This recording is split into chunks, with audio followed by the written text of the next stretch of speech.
genuine color, genuine color, genuine color, genuine color. All right, everybody, this is our first real video in the video series that we've started here where we're talking about different aspects of digital advertising. So I'm Marcus. I'm Ryan. And we're from Bluefish. And really the heart behind this is to kind of share some of our experience with the business community at large so that you all can either take this information and run with it, or you might think about using us for your digital advertising specialist. So anyway, today we're going to talk about landing pages. Landing pages is something that we get asked about quite often, and so we're just going to kind of go step by step through this, and hopefully you find this information helpful.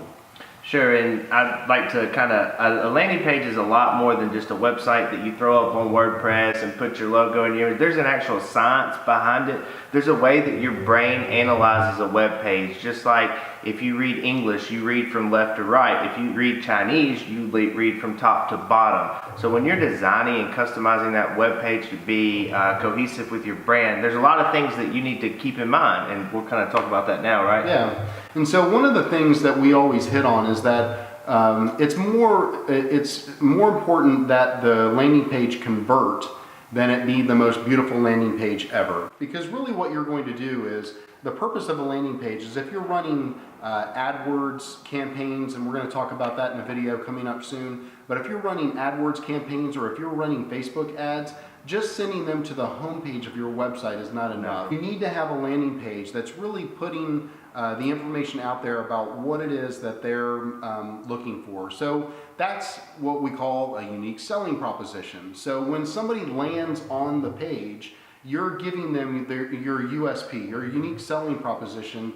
and you're talking to them about specific pain points that you've addressed in that ad. So you're going to have headlines that are addressing their pain points. You're going to have reinforcement statements that kind of talk them through some of the things that they're dealing with. Things like that really make it something that supports your ads rather than just, okay, well, you sent me to a website, what do I do now? You don't want to confuse them. And one of the examples, I think the reason why this came up is because just recently I was on Instagram and there was an ad for Nespresso, which is they make pod machines, coffee pod machines. And they had targeted me and they had fed me an ad and said that their machines were 50% off, shop here now. And so I've got enough, so I don't know why I clicked on it, but I clicked on the link to go to the landing page, or what I thought was going to be a landing page. And because they're running those ads on Instagram, you're really only going to visit that on a mobile device. Well, when I clicked through, it just took me to some bogus web, like mobile web page. It wasn't optimized for anything. It didn't show me the devices. As a matter of fact, the only thing that I could really do was click on the hero image, which Ren is going to talk about here in a second. But the only thing I could do was click on a hero image that basically took me to the terms and conditions for the offer that they were doing.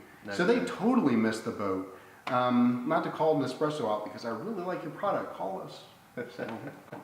Cool. Well, the next thing, when you land on the page, you want to convey your USP, your unique selling proposition. And you're going to do that through a few ways, and our favorite is video. Video is the most relevant and dynamic form of advertising today. It's getting easier and easier to create. A pretty simple camera or even your cell phone can get your point, your message, or your USP across in an express fashion.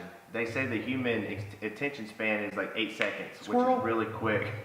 So you got to catch them, you got to hook them quick and get your point across, because chances are your space is really noisy. There's not many spaces that are quiet anymore. So doing that through intense, creative video, hero images, these are a couple ways that you can do that. What are some great examples that you've seen from different websites, people that do it really well? Well, was it the Dollar Shave Club? Oh, that's the best They video. did a video that was just one take of this guy like walking through this whole scene, and it was just absolutely incredible. So I mean, that would be a really good example of, well, when you land on the website, the video starts and it just grabs you, it like hooks you in, and you've got to watch, Sure. And it doesn't always have to be video. You can use imagery. Obviously, text is really important too, because not only are you concerned about text for the person that's reading, but you're also concerned about text because you want those pages to be indexed by Google, and you want people to be organically finding those landing pages as well, which ultimately lowers your advertising costs. So the other thing that you want to do is on these pages you want to have specific types of content. So it's always helpful to have some sort of social proof, so like a testimonial. If you can get a client doing video, then that's a plus. But in lieu of video, if you can at least get a statement from them that says, you know, I really liked working with Bluefish. They were the most awesome digital marketing agency that I've ever worked with. Then that's going to go really far for you know, making people feel positive about your brand and about working with you. The other thing that you want to talk about is benefits, right? Sure. So what are the benefits of your product over the other people that are in your industry? But the most important thing is all of this is leading to the ask, right? So there's got to be some point of conversion.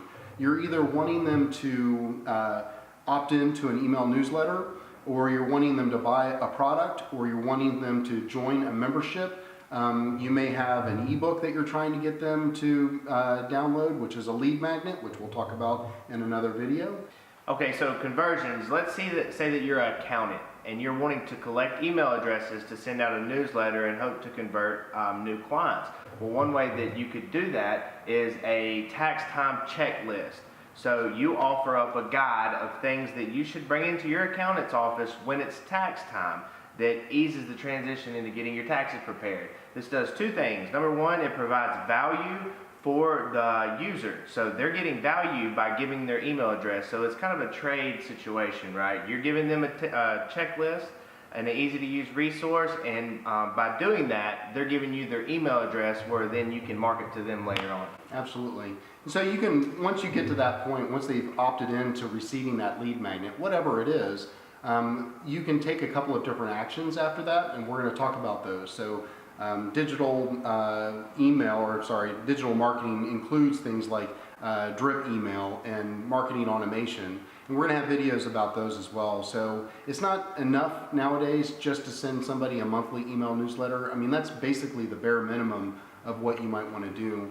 But the real key here is to think, how can I provide value to the end user, and what do I expect from them in return?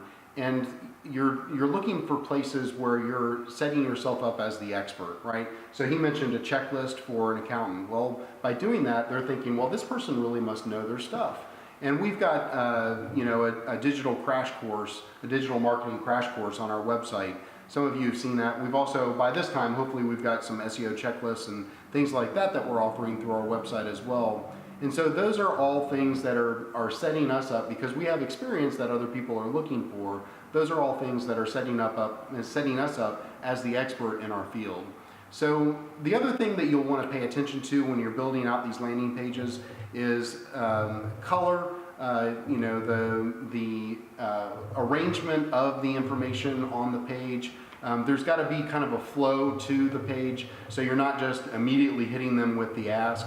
You're going to want to kind of ease them into it, explain to them what the benefits are, show them some social proof that other people have gotten benefit out of it, and then at some point in time you are going to ask them for something. But we look at every little thing about the page, and if we're working with you long term, we're also looking at A/B testing things. So we may be A/B testing headlines, we may be A/B testing colors on buttons.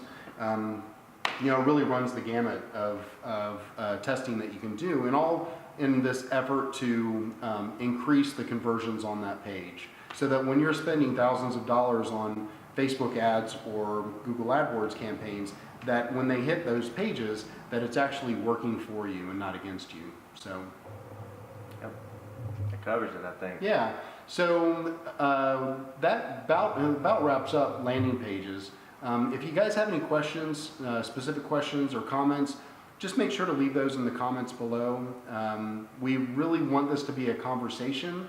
We don't want this to just be kind of us throwing a bunch of information out. So it'd really mean a lot to us if you could share this with other people as well. So But until next time, Yep. See you guys. awesome.